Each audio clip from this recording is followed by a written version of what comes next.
Hey, everybody on Facebook and YouTube. It is so good to see you here in the beginning of Christmas season. So, welcome to our December episode of Voices of WIA, which is brought to you by Women in Apologetics. WIA exists to educate, equip, and encourage women to defend their faith in Christ with confidence and with grace.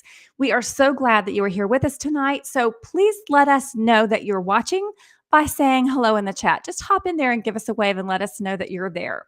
If you and I haven't met yet, my name is Lori, and I am your happy host here at Voices of WIA, especially when it means that I get to interview awesome guests like the one we have tonight.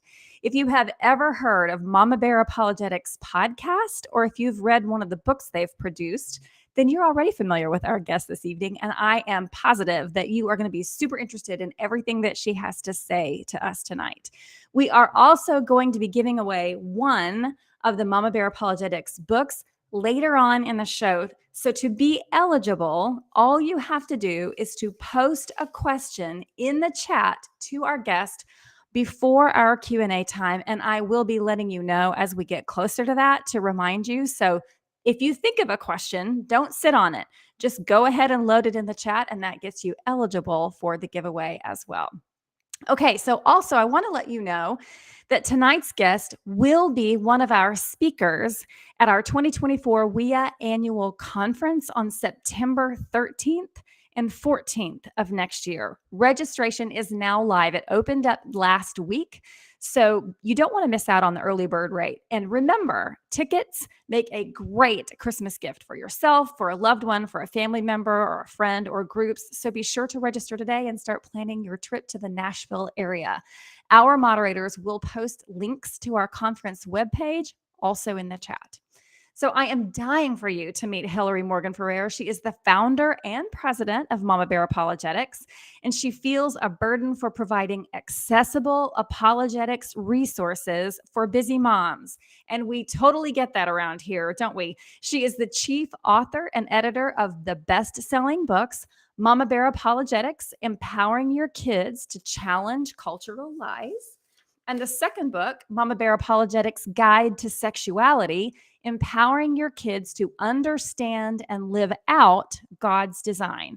And the third one is soon to be released. It's called Honest Prayers for Mama Bears. Hillary has her master's degree in biology, and she loves helping moms discern truth and lies, both in science and in culture. She and her husband, John, have been married for 16 years, and they minister together as an apologetics team. And just for your information, she can never sneak up on anybody because she has chronic hiccups, which occasionally you can hear in podcasts and interviews. So we're going to keep an eye out or an ear out for those tonight. So welcome, Hillary. Thank you so much for being our guest tonight. I really can't wait to have this discussion with you. I think it's going to yield so much good fruit. So I'm very glad that you're here. Oh, thank you for having me. I've got my roots deep in WIA. I know you do. You feel like one of our own, actually. So I'm super excited that you're here. Okay, I love that your bio that you include the need to provide apologetics resources for busy moms. So for those of us tonight who are just maybe getting started with apologetics, or maybe we don't really understand what apologetics is exactly, or we're just getting started, either way, we're kind of at the beginning of our journey. Can you just tell us a little bit about what apologetics is? Why is it even important, especially now that your first book has been out for a while? And I'm sure you've gotten a lot of feedback from the women who've read it about what it's accomplished for them. So what is your expert opinion on what exactly apologetics manages to accomplish in the life? I'm not talking about PhD candidates and preachers. I'm talking about ordinary pew sitting, Jesus following, child raising women. Why do we need to put one more thing on our plates? What exactly is apologetics, and why do we need to study it? Yeah, so I think one of the misnomers or the misconceptions is this idea that we need to do apologetics and that we need to add something to our plate. And what we need to realize, it's like, I can't remember who said it at first, but it says, everybody's a theologian. It's just whether or not they're a good one or a bad one. And we are all apologists for something. So one of my favorite examples I like to give of this is my mom. And so apologetics is basically giving reasons for why you believe something to be true. And we see people doing this in every aspect of their lives. And so I like using my mom as an example. As anyone who's met my mom knows that you cannot talk to her for like more than 5 minutes without her getting into, do you have an instant pot? What do you think of the instant pot? If you don't have one, why don't you have one? And how close are you with my daughter? Because if you're super close, I'll just buy it for you. Because she just thinks it's the greatest thing ever, and she will list all the reasons, all the ways it saves her time. She is an Instant Pot apologist, and so this idea that we have all sorts of things. We have, um, for guys, they have, which team or which sports ball player, sorry, which athlete is the best, and they've got all these reasons. They got all these stats. Or my husband, he's definitely a music apologist. He will say why certain bands are objectively better than other bands. And so we are all apologists for something. So why would we not be the same thing with the thing that is our primary identity, which is Christianity? We need Sure. having the reasons for why I believe this is true, why you need it, why it's changed my life. If we don't have any of those things, what are we doing? What are we doing? And so that would just be kind of what apologetics is. And this is just this idea of why do we need to do this? Well, we are living in a culture that is not necessarily as um, amenable to the Christian faith as before. We have people trying to basically demonize Christianity left and right. Mhm.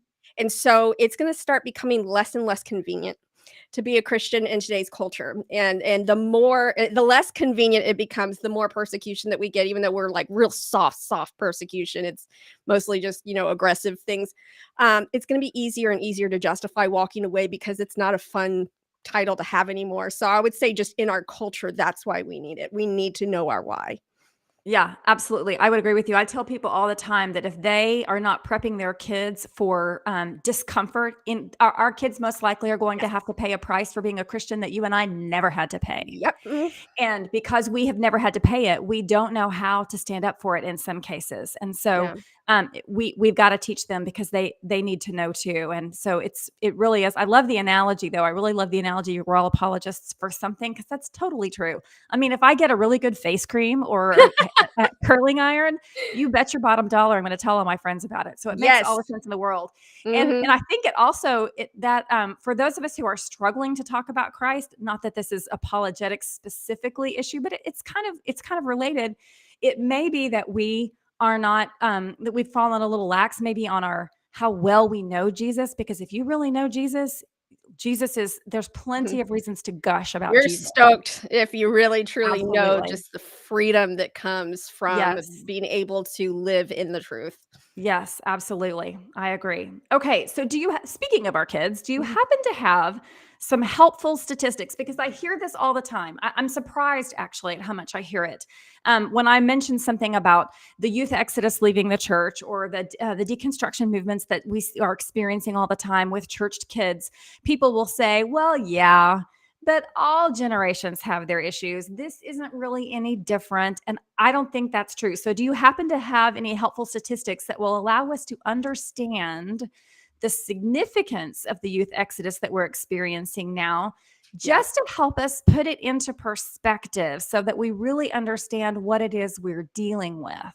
Yeah. So in the past, it's like we've always had people who've gone away, wanted to sow their wild oats, party and drink in college, and then they kind of come back to Christianity later. But that was when we had a culture that was reinforcing Christianity, that made it a cultural norm. And so we are not having that anymore. So most studies indicate between 45 to 48% of youth leave the church after their freshman year and never return. So this is doing some of the math for you, where a lot of times you'll hear statistics that, 75 to 80, sometimes higher percent leave the church, but they don't take into account how many come back.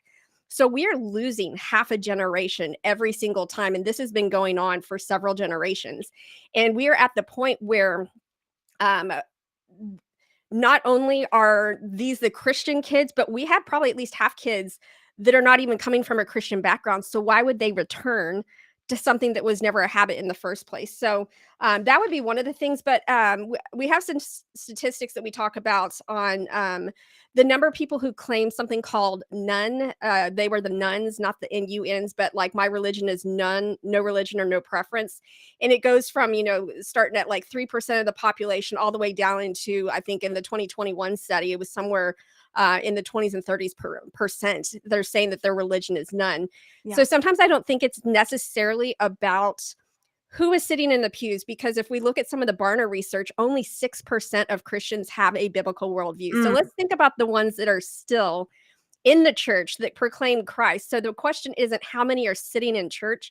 The question is, what do they believe? And so here's a conglomerate of several different studies that were done. Okay. Where these were kids that were doing basically Christian youth camp, like service and stuff like that. So these should be the cream of the crop kids.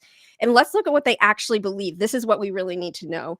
41% were uncertain whether Jesus was physically resurrected.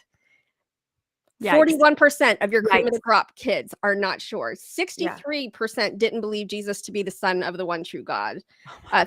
33% believe that Jesus is not the only way to heaven. That to me is like the most offensive thing. The Lord's like, well, there's always all these ways to get to heaven, but I'm going to send you down to be born and then be brutally tortured and die. Just we really need one more way.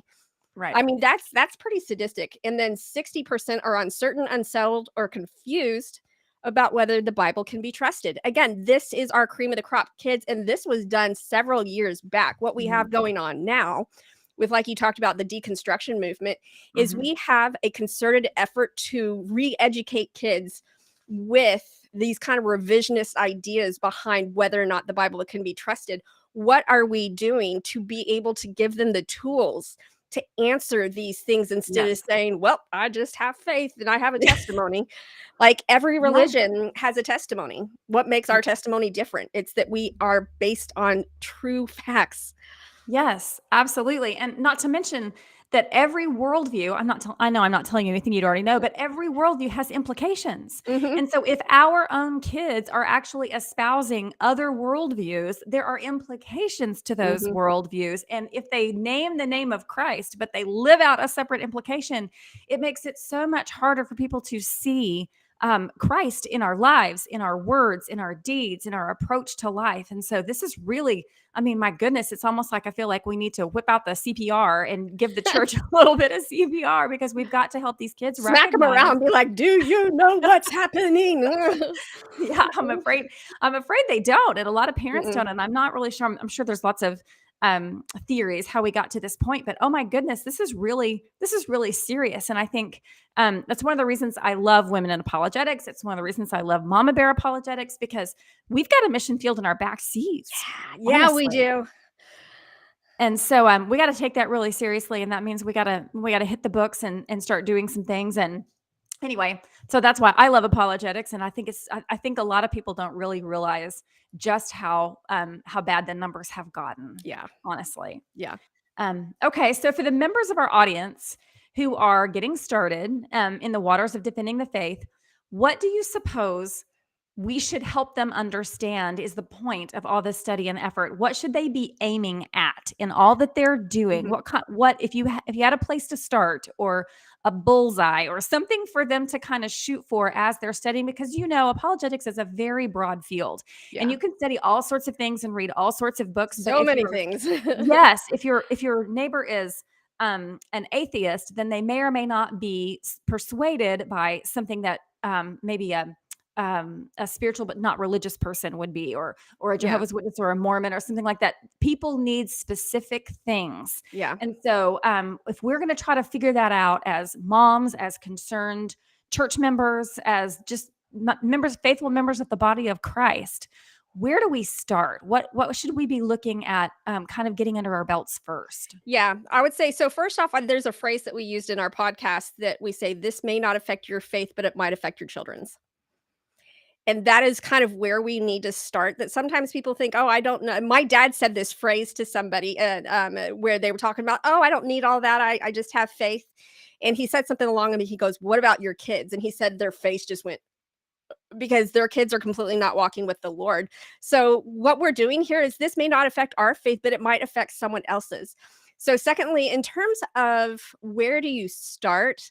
I would say, I mean, I think that if you're just scared of apologetics in general, I've heard from so many women who say, I've never wanted to get into apologetics. I think the first Mama Bear book is a really great kind of dip your toe in there. It's not flooding you with a bunch of new information. It's basically helping you categorize things you've already seen. It's kind of, I call it the gateway. It's like the gateway for apologetics. You know, once people get hooked on that, they're like, where else can I go?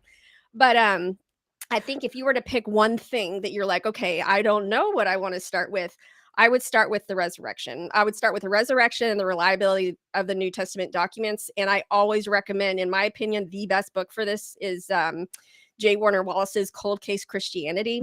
Because I will tell you, even times like last week when I was driving, my mind just started wandering. I'm like, how do we know that we're in the right religion? You know, what if our Messiah, who's the true Messiah, is actually, you know, the heretic from, you know, from Judaism or from Islam, that they're like, oh, they're following the false prophet. And then all of a sudden my mind just kicked in and it started going through all the evidences for the resurrection, because even as an apologist, I still have these thoughts sometimes that intrude. And I always go back for the evidences for the resurrection. But my third recommendation is that I truly, truly, truly believe that everybody has a specific demographic who is drawn to them. And that's kind of your mission field. Yeah. And so I think this is why everybody thinks that, oh, everybody's like X or everybody's like Y or everybody's like Z, because they have this certain demographic that's drawn to them and they think everybody needs to focus on, you know, X, Y, or Z. True. You need to recognize that the Lord is going to bring probably the same type of demographic to you over and over again. It doesn't mean that this is what the general population looks like and this is what everybody needs. It means that this is your demographic. Like I know a woman who is, if there's an abused woman in an abusive marriage within 100-mile radius, she will find this lady. She just has them coming out of the woodwork. My husband is an atheist magnet. By Lindsay, who's on our team, it's like anybody of other world religions just wants to talk to her. I tend to get the same demographic, which really coincides with what I do with Mama Bear Apologetics. Ever since I was a camp counselor, I got the same type of girl in my cabin, which was someone who had been a Christian for a long time, but really wanted to go deeper. And when you look at who is drawn to you, sometimes you say, where do I start? Start with the demographic the Lord has already put into your, built into you for your ministry, and start looking at some of the questions they have, because more than likely you're going to encounter more people with the same questions. Yeah, that is a great suggestion, because it makes me think of when Jesus talked about being witnesses first in Jerusalem, then in Judea, and then in Samaria, and so on and so forth. So start where you are, take an inventory around you, and take a look at who needs Jesus in your life, and then help them figure out, or at least try to figure out what questions they might be asking on conversations they might be asking, and start there. That's a really great. And if you don't have those, I want to say, pay attention to the kind of kids that are drawn to your kid. Yeah, because that's a good idea. That might be the thing where it's not like your own personal ministry. It might be the ministry of your children, that they keep having the same type of person drawn to them, that they need to answer these people's questions. So that's what you also focus on, are what kind of demographic does my child tend to always have that have the same kind of questions. Yeah, that's a great thought. That's a really good thought. How long has your book been out, the first one? Let's see. I think it came out in 2019, June 2019. Okay. So whatever the math is on that. Okay, so that's been out for a while. Tell us a little bit, first of all, what prompted you to write that book? So that was kind of thrown in our lap. I think it was Melissa Kane Travis was meeting with one of the editors, and he just sat down for lunch with her, and he's like, what can you tell me about Mama Bear Apologetics? And she goes, oh, that's a friend of mine. So they really asked us for a book, and they really gave us free reign to do whatever we wanted. And so what I did was I looked at a lot of the books that were currently out there, especially Natasha Crane's books, because I decided I don't want to write a book that's already out there. I think that's dumb.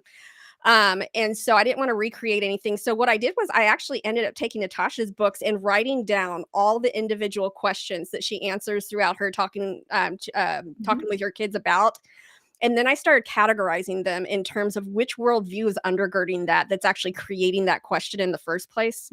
And so, we had certain questions that really came up with, a real naturalism bent, and some that came up with more postmodernism and moral relativism, stuff like that. And so I wanted to go through what are the ideas that are undergirding all these questions, and how do we answer those first so that like the questions actually start answering themselves once you have a firm foundation in things like, the existence of truth, and some things are true for everybody. And um especially with like, we never even planned on doing the Marxism chapter. That wasn't even on the radar. But after doing, Oh, wow. I think, progressive Christianity and feminism, I was like, we need a chapter on Marxism if people Yep. are going to understand these two. So really, it's kind of like things, and this is what I've heard from so many people. These are things you've already noticed, but you didn't have their words for them. So my husband, he was so sweet. He left an Amazon review, and Good for he him. called me. Yeah, he's so cute. He called the book a label maker. It's not Cool. dumping you full of new information. It's giving you labels for things you've already noticed. And that is something I've heard from a lot of women. They say, I've known about this, I just haven't known how to talk about it. And that's why I think this book is also a really good beginning book to get your toe in apologetics, is because I think it shows you, oh, I can talk about this stuff. This isn't too hard for me. Right. I don't have to like download some, all these different facts. I just need to know how to talk about things. So that was kind of the idea behind that book, is just really, and the way that we organize the chapters, it really is a lot, from the naturalism on. It's a progression of ideas. Like, once you have this idea that takes root, then it Right. naturally leads to this one, and then that naturally leads to this one, and so it kind of, so on and so forth. And it kind of takes you almost through a history of like these ideas of, X marks the spot in the mall, you are here, how did we get here? Right. And these ideas are kind of how we got there historically. Right. Excellent. And I know I didn't ask you this question earlier, but I loved the linguistic theft chapter. What I'm just going to throw this one in as a bonus question. How did you arrive at that chapter? Because that was one of my favorite chapters. So funnily enough, that one was actually one of the ism chapters, and we didn't know what to call it, so we called it redefinitionalism. Jokingly, like, we're making up a word to show people are making up words. But as I started really going through it, I realized this isn't an idea, this is a tactic. So I needed to change it to something in the intro to say, this is a tactic that we're seeing going on. And so it was just through actually a conversation with one of my pastors that I can't remember who said it, but it's like linguistic theft came up, and I thought that really nails it. And there is no other word for this. If you look at a lot of the thought leaders, everybody's talking about this concept and nobody's given it a name. And there's something so much more powerful about being able to say linguistic theft. Everybody goes, oh yes, I know what you're talking about, instead of like always trying to describe it. And it's just very self-explanatory. So yeah, we just came across it from them. That honestly, that was one of the easiest chapters for me to write, because I just sat down and I think it's because it was one of those things that was like burning in my bones, and I had to give it out. I had to get it out on paper. And I remember showing it to my dad and him saying, Hillary, this is the most empowering chapter out of the whole book. And I've heard it from so many people. Me too. That they're like, that is the game changer, because all of a sudden you go, once you start seeing it one place, you see it everywhere, and you're like, oh, like that's what's going on here. Yes. And that right there is empowering, to where beforehand it was just kind of this fog of confusion. And now it's like, oh no, I see what you're doing there. Yeah, no, I totally agree. I loved that chapter because there were so many times that I was reading through this chapter. I was just like you said, I was like, I see this everywhere. This happens absolutely everywhere. And it's so manipulative. And it's just, I mean, gosh, it just happens everywhere you look. And so I think it's really important to be able to recognize, oh, that is a specific thing that's happening. There's something behind this whole drive to change words and what they mean. Yeah. And so I thought it was really, really helpful too. And I've heard that from just about everybody that I've talked to that's read the book. Every single one of them said that chapter landed in their laps in exactly the same way. It was like, oh yes, I get this. This is happening everywhere. Did you write it for a specific audience necessarily? Did you have somebody in mind? So I'll give you like a quick history of this. I never did women's ministry anything, because like, honestly, I'm a daddy's girl, and I feel a lot of my friends were always guys that I felt comfortable with. And it was someone who, it was before WIA was even WIA, it was ISWA, International Society of Women in Apologetics. That I was like, why do we need a specific thing for women? That's dumb. And she said, well, there's a big demographic of women out there who won't read anything unless it's by women for women. And that just blew my mind. I was like, oh my gosh, she's totally right. And so my mind went immediately from who's reaching the women to who's reaching the moms. And so I have had pastors from mega churches lead sermon series on this book. So it's clearly good for everyone, but I feel absolutely like my audience will always first and foremost be the moms, because that is Sure. who the Lord has called me to, and that is who I will serve. And basically, I tell people, if you can get through some of the mom jokes and some of the mom references, then it's good information for everybody.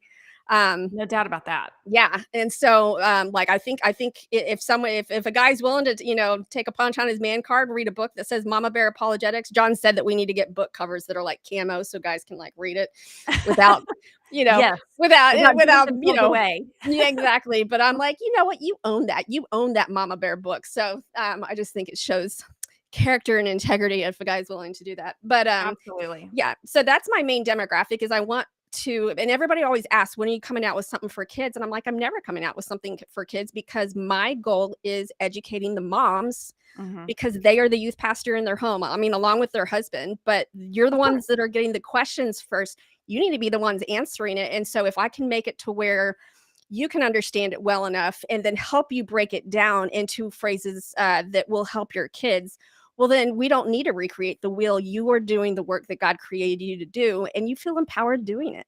Absolutely. That's for sure. Definitely. And just in case you guys were wondering, the audiobook, Hillary reads it, and she's every bit as funny in the audiobook as she is in on an interview. And so it's really fun. I know I read it. I ordered the book when it first came out, but I was traveling somewhere. And so I downloaded the audiobook. And since I knew you from residency, I was Yes. listening. I'm like, this is totally Hillary. This is like her personality and everything speaking to me in my ear. So it's a great book to read, and it's a great book to listen to too. So My okay. mom listens to it when she misses me. Aw, Isn't that's that cute? sweet. I love that. Okay, so I'm gonna take just a minute to remind our audience. Hopefully, we've jiggled a lot of questions loose, because we do have a book giveaway later on in the show. And in order to be eligible, you have to ask a question in the chat. So hopefully, we've kind of pried loose some questions. Don't be shy. Don't sit on those questions. Throw them in the chat, because not only does it give us lots of conversation later on in the show, but it also makes you eligible for the book. And by the way, just in case I haven't said this earlier, because I don't think I have, this time for tonight, because there are 2 Mama Bear books out at the moment, whichever book you end up with depends on you. You get to pick which Mama Bear book you would like to go home with or like to have sent with you. So if you have a question, throw it in the chat. Our moderators will get it to us so that Hillary can answer it later on in the show. Okay.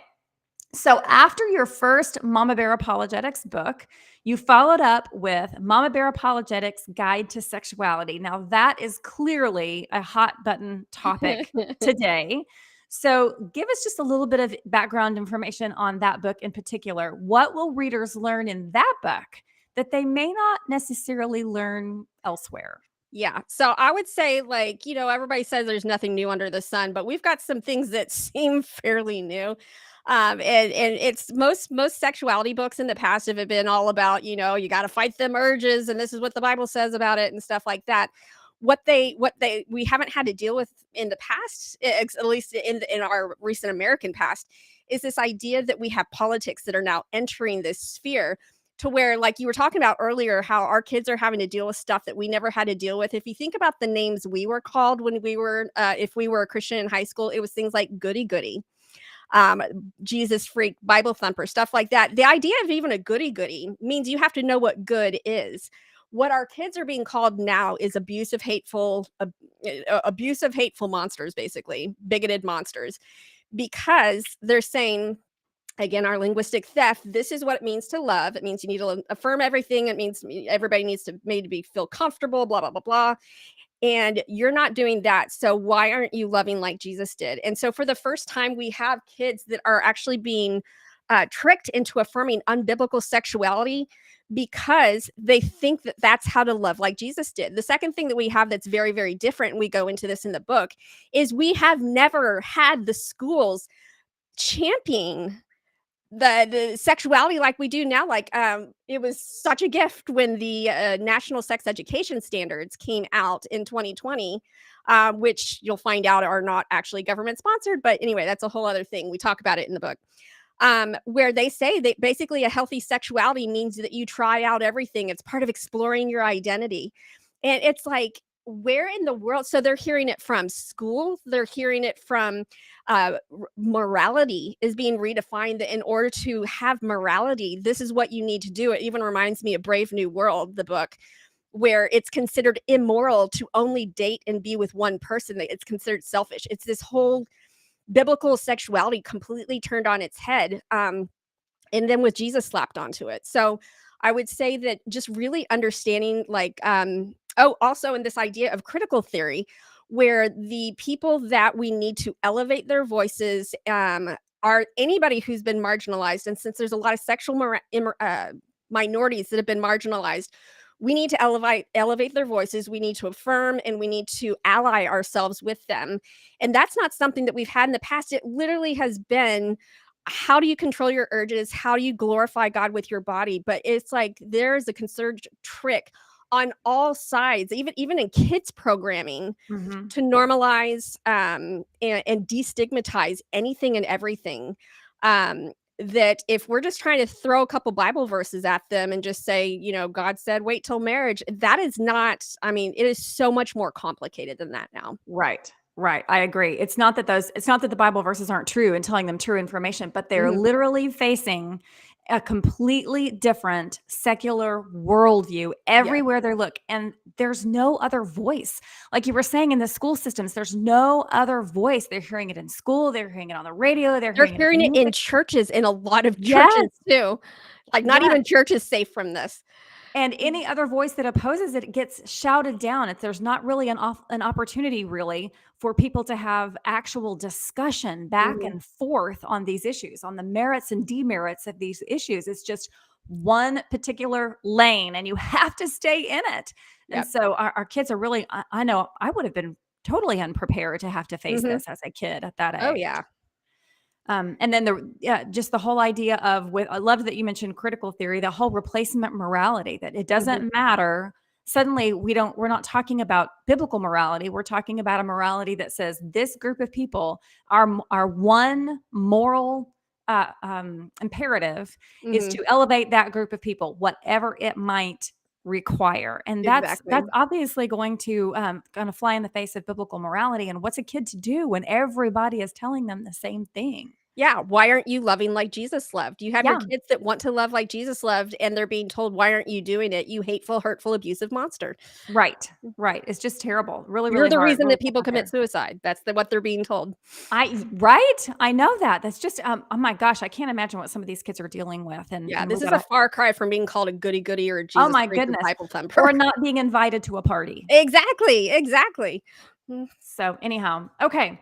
Anything else you want to talk about for the second book, the Guide to Sexuality book, before we move on to the third one? I wanna highlight the afterword. I didn't make it the last chapter just because the last chapter was, like, this really sweet chapter. I'm like, "It needs to end on this." But the afterword is titled "Things to Repeat to Your Kids Until They Wanna Gag." And, Love I that. feel very, very strongly that, like, having these, like, little aphorisms, and I mean, this is basically what Proverbs is based on, but having these little things that you repeat over and over and over and over again, because that is what we have to do in order to combat what is being repeated over and True. over and over and over again within society. And so it'd be things like, and I wish I'd thought of this one when we were writing the book, but I didn't. But this is the one that I'm big on right now, is that style, interest, and personality are on a spectrum. Gender is not. Love that. This is something that needs to be repeated over and over and over again. So every time when someone says, well, I think I'm a boy or I think I'm a girl, why? And they list something that's personality, style, or interest. You'd be like, well, personality, style, and interest are on a spectrum. Gender is not. It just comes out naturally. So I think parents, you need to embrace the eye roll of when you say something so much that your Yes. kids start going, because Yeah. they've heard it so many times. That is a sign that you're doing something right. So I would just say, have fun with that chapter and start thinking of your own that you can just say over and over and over again. Absolutely. We actually do that at our house. So I think that's really great advice and it seems to work. For a while I was I was the only one that was repeating them. And so I Mm, remember at some point I said, "Okay, you tell me what," and I gave him the scenario and I said, "How do you respond to that?" And he sort of stumbled around a little bit, then he picked it up really pretty quickly. And so it's really nice when they begin to catch it, yep. then they can spot the opportunities to say it, repeat those things on their own. It really is helpful to them because Yep. we've been doing that at our house. That's a great idea. Hmm. Okay. So then you also have a third book coming out. I'm guessing, I think spring is what you told me, right? April 2nd. Yep. April 2nd. Okay. And it's called Honest Prayers for Mama Bears. Is that Yes. right? Yeah, it is. It is. And it's the first Mama Bear book I've done that wasn't edited from the ICU at any point. Well, that's progress, Yes, Hillary. that is progress. I'm so happy. I'm like, I did That's it. awesome. That is awesome. Okay, so it's much more distinct and unique Yeah. than the original two, the other two. What can you tell us about it? So I don't know, like I've never been a part of drinking culture, but I've heard people say something a chaser drink. A chaser drink is basically you swallow something nasty and you have to get something else that tastes less nasty. And Okay. so my dad and I watched the movie Scrooged several years back, and I was like, we need a chaser movie because it was so bad. And so sometimes you have a lot. I call this the chaser book, not because the other stuff was bad, but it's like there's a lot of information and a Yeah. lot of like can seem overwhelming in those first two books. A lot of research, a lot of thinking, a lot of everything. And I'm like, we need something that just kind of relieves that tension where we need to start praying it out. And we've always been very into prayer Sure. because we've made that part of both of the first two books. And so what we wanted to have was something called Honest Prayers for Mama Bears.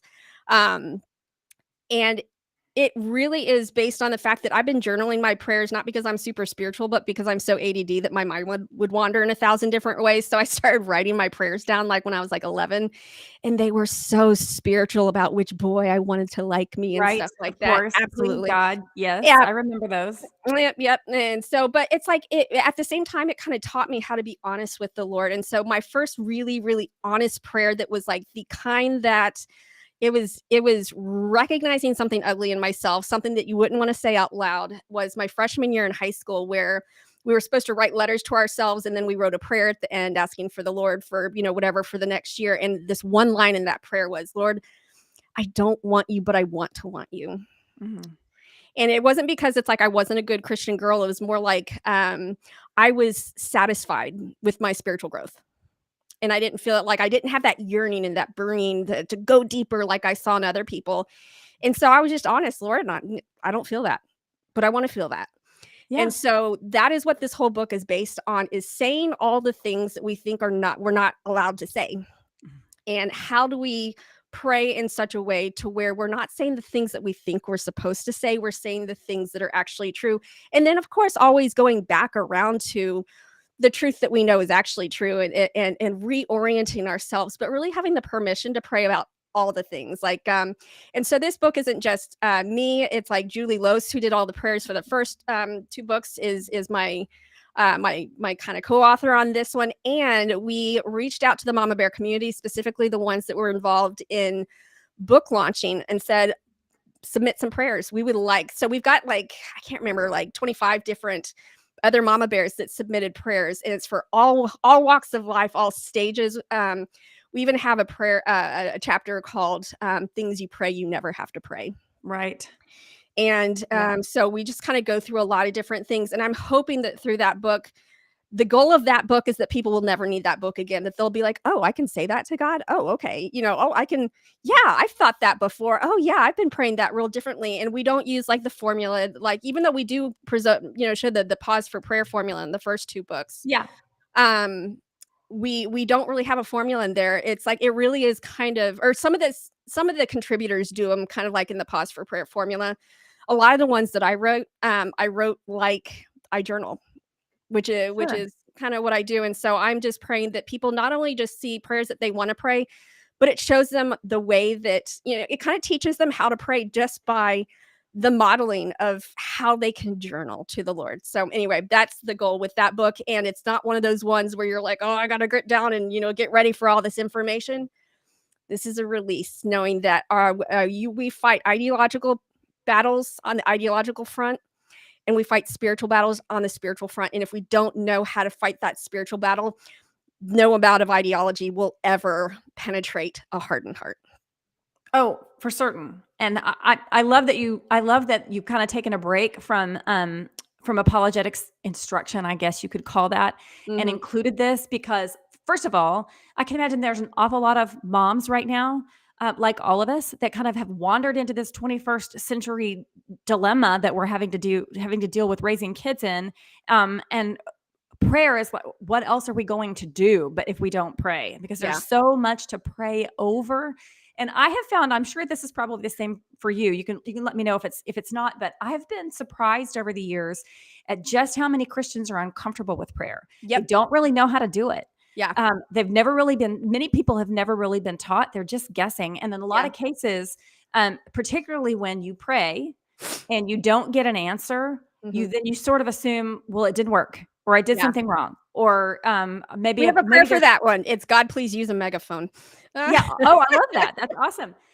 Because people really are uncomfortable with prayer, much more so than I would have thought. I was really lucky. I grew up in a youth group that they insisted that we pray and read our Bibles and those sorts of things. And so I was able to kind of hang on to that for my whole youth and young adulthood and all that. But a lot of people really don't know how. So I think that's a really helpful book, practical book in that regard.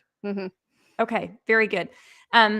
Before we do our next question, I just want to remind you guys, we're almost at the Q&A section of our evening together. So if you have any questions for Hillary, be sure to throw those in the chat so we can run through those. Okay, so Hillary, what kind of feedback are you getting in terms of the difference that your first two books have made in the lives of the women who have read them? I'm sure you must get emails and comments, and what kinds of things are they telling you as to what your books have allowed them to do?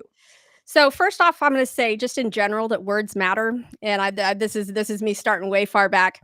We went round and round and round and round on the subtitle of the first book. It was like 12 cultural lies and how to keep your kids from swallowing them was my original one. And they weren't crazy about it. And so they kept asking me, well, what about this one? What about that one? And I was like, no, until someone came up with the empowering your kids to challenge cultural lies. And I have to say that I think that word empowering is kind of a crux of what our books are. And because that is what I hear from most women, is how empowered they feel. I would say probably one of the most humbling moments I've ever had. And I need to preface this by, it was at a conference where they had ended in a prayer time. And you know how women can sometimes get where they get super emotional and kind of cry, when you have like this really deep prayer time after this real deep spiritual time. So I'm just going to preface with that because I don't think I'm this big of a bag of chips. But I had women coming up afterwards that just literally sat on the floor in front of me and cried, thanking me for writing this book. That it's like this, I've seen the spirit of fear. And this is one of the things that I prayed over this book so much. I've seen the spirit of fear turn into the spirit of empowerment. And it it's not doing so by people becoming jerks for Jesus. It's coming by learning how to engage their kids and actually realizing that they can talk through these things. And I think we underestimate how much fear there is in parents, and especially moms out there, not having the words, feeling like they can do it. In fact, I think sometimes some of the disinterest isn't disinterest. It's fear that if I try this, it's just going to be too much for me. And when women realize, oh, I can talk about this. This isn't as hard. I understand this. It is like this weight is lifted from their shoulders. And so I keep a happy file. I've done this ever since I was a teacher at a disciplinary school, because you see a lot of, when you're with a lot of gang kids, you see a lot of stuff that you're like, this is depressing. But I would have those moments of, like the kid that comes up at the end, he's like, I got jumped out of my gang, miss. Yeah. And so I had a happy file to remind me why I did what I did. So I have a happy file of emails that I get because I don't always get to interact with people. It's like sometimes I feel like I'm the Poindexter behind the computer that just doesn't get to see who all is being impacted. So I keep those emails of people saying, I realize I can do this. I can finally have these conversations with my kids. And the number of times the word empowered is in those emails, it's like, I'm like, is it because it's in the book, or is it because that really is almost like the spirit that's in this book that we prayed over this book? And so I hope it's the second one. Yeah. I would imagine that that's just a need. We just don't recognize that. We don't talk about that as being a need, but I think that there is a need to be empowered to have these conversations and deal with these topics. Truth is empowering. For sure it is. In fact, I was going to say that most people, when I ask them what they think of apologetics, the word practical and helpful is not what pops to the top of the list, but it is. It's very practical and helpful when you understand how these things work. then you can have conversations like Yeah. this, and It's like mhm, and you can say something besides, like you said earlier, I just have faith, or mhm. let's pray about that. I mean, not that those are bad responses Not bad responses. necessarily, but there's so much more that can be said, and people just don't really have the tools for that typically. Yeah. So, okay, that's awesome. Okay, it is time for questions, and I have a couple of them for you really quickly. We have at least one viewer that wants to know, is there, looking back over the last couple of books that you have written, is there a topic that you did not include that you wish perhaps you had included? You had Yeah. any light bulb moments in the last few years you thought, darn, I wish I'd known that, or I've had that question ahead of time that you maybe could have included? Yeah, I think it's because it hadn't really reached its cultural moment yet, and so we really allude to probably one of the things that I think people really need to understand is the basis for almost everything in our society right now is critical theory. Yes, Um, I and agree. so we get into that some in the Marxist chapter just because there's so much overlap between Marxism and critical theory. But like if we were to ever do a redo of that book, I would probably add its own chapter on critical theory so people could really, really understand that. Yeah, it's so insidious, and we get into it briefly in the sexuality book as well as queer theory, which I thought the whole thing with redefining words was like this thing that I had noticed, but what I discovered is this goes back a long way, and it really, really does go back to queer theory where they're trying to change words in order Sure, to promote an agenda. So, but sure. probably critical theory would be the thing that I would really love to tackle. And I would say there's always going to be some things I call there's this horrible thing called word count for books that's I call it an oppressive mistress that I will never judge anybody for the things that they leave out of their book ever again, because it's like there's stuff that gets cut out because you just don't have room for it. So I'm sure there's plenty of things that I wish I could have gone into. I'll say that the chapter on what chapter was it? I think it's chapter 5 in the sexuality book started out as over 60 pages, and I had to Oh my gosh. condense that into 20 pages, if that. So Wow. yeah, so synthesize, man, synthesize. But yeah, I would say if I could really get moms to understand something, it would be critical theory, because that is like what everything going on in our culture is Yes. like. And Yes. I would say also historical revisionism, which is also a branch of critical theory. I would like to Sure. start exploring that as well. Yeah, absolutely. Maybe you have a topic for a workshop or something there, because I Mm, agree. It kind of has all these tentacles and it just shows up yes. everywhere. Yep. I agree. Okay, one of our viewers says that she has an 8-year-old and a 10-year-old, and so if she was going to apply the advice that you gave earlier about speaking those little nuggets of truth Uh-huh. to her kids, what kinds of truths do you think she would be most effective in speaking to them?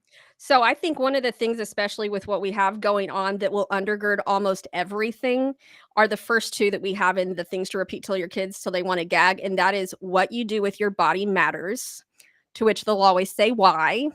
Because your body was given to you by God to take care, or because your God gave you your body to take care of it. Or I phrase it differently. I use stewardship language because we never want to say our body with it when God gave us our bodies as a gift, because our kids have seen us re-gift things or throw gifts away. And so we don't want to call it that.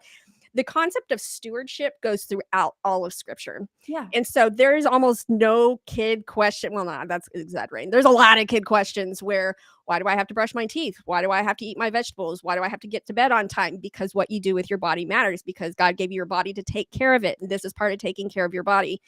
Because this is the foundation for then later on, why aren't we engaging in sexual activity, because of what that does to our body and our mind? Or why can't I transition, because what we do with our body matters. All of these different things flow out of this idea that what we do with our bodies matter, because we are stewards of what God has given us. It is not ours to do whatever we want with. And I would say those two things right there will take care of a whole bunch of things that are going on in culture right now. Yeah, that's really great ideas. This one I love. We got this from a viewer as well.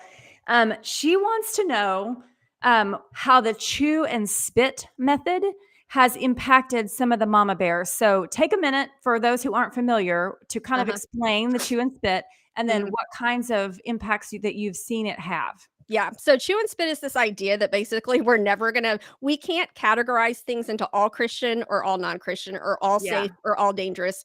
I would say if you've seen people misuse the Bible, we can't even say the Bible is one of those things that we can just kind of go on autopilot because we've seen people do horrible Sure. translations with the Bible. And so the chew and spit method is I have found that I can learn a lot from things that aren't necessarily a Christian or it's a Christian with whom I have a lot of disagreements with. And because I know scripture, I know which parts are biblical and which parts I'm like, nah, I don't think that's really what scripture says. But they say something in a new way that opens up a door to where I'm like, oh, wow, I really learned something there. And so I don't have to say, well, we completely stay away from this teacher, or we never. I mean, there's certain ones that we really say there's just, it's mostly spitting and not a lot of chewing. So go ahead and stay away. But it frees you up to, once you really know your word, to be able to to learn things wherever you can learn truth, learn truth wherever it is found, because all truth is God's truth. And so Right. I think one of the things that I see especially happen in kind of the mob mentality on social media is someone makes one misstep and everybody slips immediately Counts into it. cancel culture. Yes. Now, there are certain things that should be canceled, like the idea that we should be able to get rid of the whole Old Testament. That's the kind of thing that you're like, nope, that's not a good teacher anymore. No, definitely not. Yep, definitely not. Yeah, let's not trust what they say. But when it comes from things where someone is still growing in their theology, or like I said, sometimes people have different aspects that they focus on because that is who the Lord has brought into their sphere. They may say you should do XYZ because that's what you should do with the kind of demographic that they work with. That doesn't necessarily mean yours. You might not even agree with that, but they have other things that really, really help. Like there's this one writer who is like, he's part of the head of like New Apostolic Reformation. He's all about a lot of not great things, but he has this one allegory story that I swear is one of the most inspired things I've ever read, where I learned so much from it. And it's because I said, I'm going to chew and spit. I'm going to see what Yeah. I can glean from this and what I can't. Now, some people misunderstand this to think, because I mentioned how I've even learned things from rated R movies. And it's like, I'm more careful with what I watch now. But I remember this one movie that was about drug culture that I won't tell people the name of because it's so messed up that nobody should see this. But I remember afterwards, I was just praising God for what he'd saved me from, that there was still something redeeming there. Not that I would be like, hey, let's go watch all these rated R, Right. porn, Of course. whatever's, to see if there's something good. With our Bibles and our notebooks. Exactly. No, like, that's not the point. But just knowing that we can sift and we can chew and spit, and we can even have disagreements with certain people, but still learn from them. Yeah. And because we learn according to what affirms scripture and the whole of scripture's teachings, and we disregard the things that either elevate certain parts of scripture and ignore other parts, or that are just anti-biblical. Yeah. So Absolutely. I love that because you're right. Most of us we're all works in progress, and most of us are a mixture of truth and error.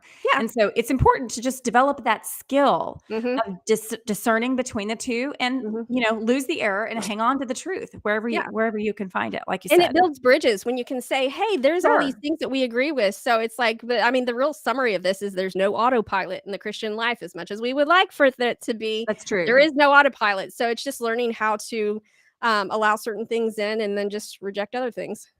Okay. Yeah, that's great. Awesome. I love that too. Okay, so it is time for the giveaway. And I know if you've watched this long, you're going to be so excited because both of these books that are up for grabs are such good, helpful books. Remember, the first one is Mama Bear Apologetics, and it has to do with empowering your kids to challenge cultural lies. And the second one is The Guide to Sexuality. And the winner of the book giveaway gets to pick which one she wants. So if I call your name, just hop into the chat and our moderators will help you with links and emails and instructions in order for you to be able to let us know which book you would like. And then we will send that to you. And so for tonight, our book giveaway winner is Jennifer DeFreites. So thank you so much for being with us tonight and for participating. And I know you're going to love, that, your book, whichever book you pick. I know you're going to love it. So thank you so much for being a part of us tonight. Okay, let's see. That's kind of the close of the interview for this evening. So, but I don't want to leave without reminding you that Hillary is going to be speaking at our 2024 WIA annual conference. So if you didn't get enough Hillary Morgan Ferrer tonight, make sure you get a conference ticket because she'll be speaking there at our conference. So go register today. You can check out the link in our chat. The moderators will place it there for you so you can go take a look. If you would like to learn more about Hillary and the Mama Bears, you can find their website at mamabearapologetics.com. And you can follow them on Facebook, Instagram, Twitter, or X now, and YouTube at Mama Bear Apologetics. Don't forget that our next discussion for Voices of WIA is January 11th, and we're going to be interviewing Katie Faust from the organization called Them Before Us. And we're talking about the global movement for children's rights. And as usual, you can learn more about Women in Apologetics by going to our website at womeninapologetics.com and by following us on Facebook, Instagram, TikTok, and YouTube at Women in Apologetics. And don't forget to subscribe to our YouTube channel so that you never have to miss a single Voices of WIA episode or our video resources. So thank you so much, Hillary, for joining us tonight. It's been a great conversation. And before you go, I want to let everybody know that we have some very exciting news about something called our Apologetics Collective. You can help us continue in our mission to bring women into the fold of apologetics because, like we've been discussing all night long, it's so important, it's so helpful, and it's so timely right now. You can help women enter the next year really strong and get access to exclusive benefits by joining the Apologetics Collective. So in order to join and get access to the perks, all you have to do is become a key partner in the ministry, or by setting up a recurring monthly donation of any amount, or also you can become an ambassador to the ministry by giving over $500. So to learn more about that and to join the Apologetics Collective, visit womeninapologetics.com/donate. Thank you so much for supporting WIA's mission to educate, equip, and encourage women in Christian apologetics. And I will see you next month. Good night for now, and Merry Christmas.